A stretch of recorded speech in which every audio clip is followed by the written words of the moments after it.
Putain, t'as cassé la voix toi aussi? Ah, moi j'ai une trachéite. Ouais, bah moi, t'entends aussi. T'es pas mal aussi, ouais.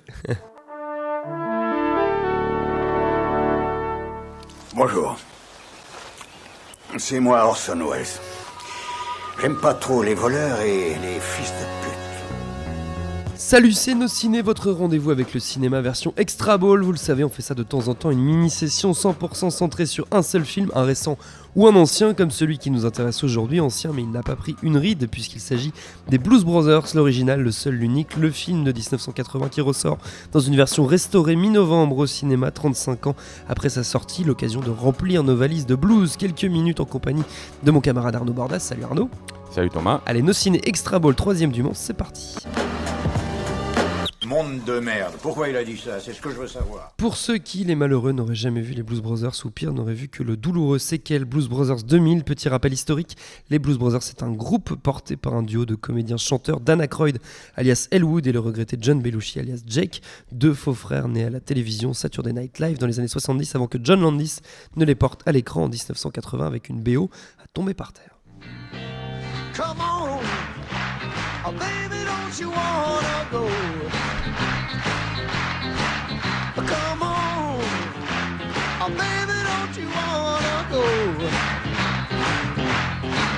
Back to that same old place, sweet home, Chicago. Sweet Home Chicago, important Chicago pour les Blues Brothers puisque la ville est au cœur du film, on la voit partout, n'est-ce pas Arnaud? Elle est au cœur du film et puis son acteur principal en est originaire, John Belushi. Ouais, c'est évidemment un des éléments importants du film. Mais au-delà de ça, c'est vrai que les Blues Brothers, c'est toute une époque, quoi. C'est-à-dire, tu l'as signalé, effectivement, c'est des personnages qui viennent à la base du show télé du Saturday Night Live, où ont débuté Dan Aykroyd et John Belushi en tant qu'acteur et en tant que scénariste. Et on va dire que les Blues Brothers, c'est un petit peu une sorte d'acmé pour eux, quoi. Je parle surtout par rapport à Belushi, parce que Aykroyd, après, dans le reste de sa carrière, il aura quand même SOS Fantôme, des trucs comme ça. My Girl et des grands succès populaires. Ouais.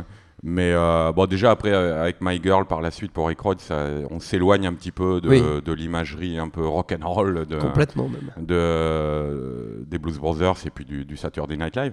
Mais c'est vrai que oui, pour Belushi, même pour Landis, pour John Landis, le réalisateur, c'est une sorte de pinacle parce que c'est quand même bon. Alors les acteurs ils viennent du Saturday Night Live. John Belushi il a explosé au cinéma avec même John Landis, Animal House. Animal House, pardon, oui. Je ne me rappelle plus, j'ai un trou sur le titre français. American College. American College. Et donc c'était le film vraiment qu'il avait révélé, qui avait été produit pour une poignée de dollars et qui en avait rapporté des centaines de millions. Ça avait été un carton atomique, mais ça restait un petit film à la base, quoi. Alors que les Blues Brothers, c'est que, pour ainsi dire, un blockbuster, quoi, hein. Je crois que ça détient encore le record de nombre de bagnoles impliquées dans une poursuite, quoi. Et je veux dire, c'est vrai que c'est un carambolage de fin. Oh la poursuite finale, elle est hallucinante, quoi. Je veux dire, il y a des flics en bagnole, à cheval, il y a la police fluviale, enfin, l'expression avoir tous les flics du pays au cul, là, elle est littéralement à l'écran, quoi. C'est très spectaculaire.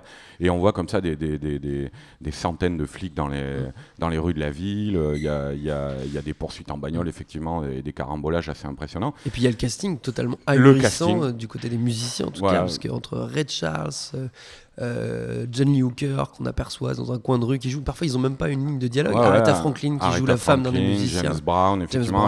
En pasteur complètement déjanté. Il y a un casting de guest stars, de chanteurs qui est assez impressionnant. Il y a aussi un casting de second rôle, tout simplement. Enfin, au détour d'une scène, on croise par exemple Paul Rubens, le futur Pee Wee Herman. On croise Frank Oz qui joue Frank Oz, qui joue le gardien de prison, enfin le mec qui lui remet ses affaires à la sortie de la prison. Steven Spielberg à la fin, qui vient faire une petite apparition, qui était un fan hardcore de Belushi et qui l'a d'ailleurs pris, enfin qui lui avait promis déjà des années à l'avance qu'il était en train de préparer un film sur l'après Pearl Harbor et qui donc allait prendre Belushi pour 1941. On croise pas mal de monde, effectivement. C'est un film, c'est assez étonnant parce qu'en fait on a l'impression à la fois de voir un film de potes et en même temps une comédie musicale aux dimensions de blockbuster et qui n'a rien perdu encore aujourd'hui de son énergie et de son côté spectaculaire, vraiment, quoi. Je pense aussi, il y a, alors évidemment, il y a l'humour, quoi. Il y a l'humour Ouais, très très drôle, c'est Ouais, très Saturday Night Live. Voilà, très spécial avec toute la bande issue du Saturday Night Live, qui a les potes de Aykroyd et Belushi. Je pense notamment, il y a par exemple Carrie Fisher, qui est la princesse Léa de la Guerre des Étoiles, qui est un personnage très marrant d'ex-femme de John Belushi. Trompé, voilà, qui le poursuit folle. à coups de lance-roquettes et de lance-flammes, tout ça. Donc, ouais, c'est vraiment un film à part. Et alors, quand je parle de pinacle, c'est vrai que, on va dire que par la suite, effectivement, on retrouvera pas vraiment ça dans la carrière de beaucoup des gens qui ont participé à ce film. Belushi est pour cause. Il est mort en 1982, 2 ans après. Voilà, il meurt en 82. Il aura le temps encore de faire 2-3 films, mais qui ne seront pas des succès de l'ampleur de Animal House ou Blues Brothers. Il y aura John Landis, qui va être pas mal brisé par le drame qui sera survenu sur le plateau de la 4e dimension, la mort de l'acteur Vic Morrow, qui était un accident terrible.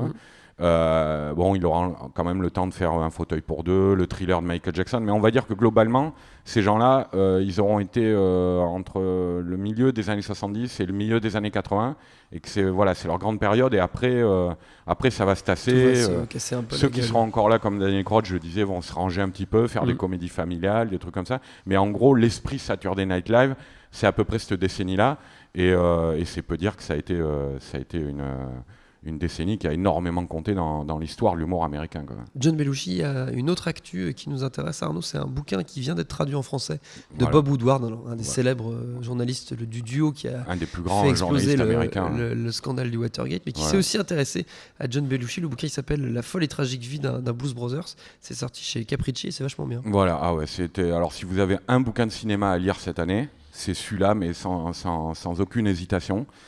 C'est un grand bouquin, effectivement, écrit par un très grand journaliste américain qui a été plusieurs fois prix Pulitzer et tout. Et alors, si vous voulez vous immerger dans l'ascension de John Belushi, toute cette Amérique bouillonnante de la télé des années 70, des networks, après des comédies du cinéma du début des années 80, avec tout ce que ça charrie comme histoire de drogue, de décadence, de tout ça. Et au milieu, cette figure tragique, quoi, et terriblement attachante de John Belushi, cet ogre bouillonnant qui s'est totalement craché, qui était dans un trip d'autodestruction totale. Et voilà, c'est un bouquin mais passionnant, c'est un grand bouquin de cinéma. C'est sorti ce printemps, je crois. Donc voilà, effectivement, aux éditions Capricci, si vous voulez lire ça, c'est un chouette bouquin. La folle et tragique vie d'un Blues Brother, donc signé Bob Woodward. Et puis les Blues Brothers, le film, le seul qui vaille l'appel, je le précise, surtout ne regardez pas la suite qui était sortie dans les années 90. Il ressort, ce film, on l'a dit, mi-novembre au cinéma, mais il est également disponible assez facilement en DVD. Notre temps est écoulé. Merci à Arnaud, merci à Jules, à la technique, merci autant que pour l'accueil. Nos ciné version normale, vous le savez, c'est tous les lundis. Entre-temps, on se retrouve un peu partout sur le net, iTunes, Deezer, SoundCloud, Mixcloud, YouTube, Facebook, Twitter. On s'appelle Nos Ciné à chaque fois. Laissez-nous des petits messages, ça nous fait toujours plaisir, et en attendant, on vous dit à bientôt. Rosebud!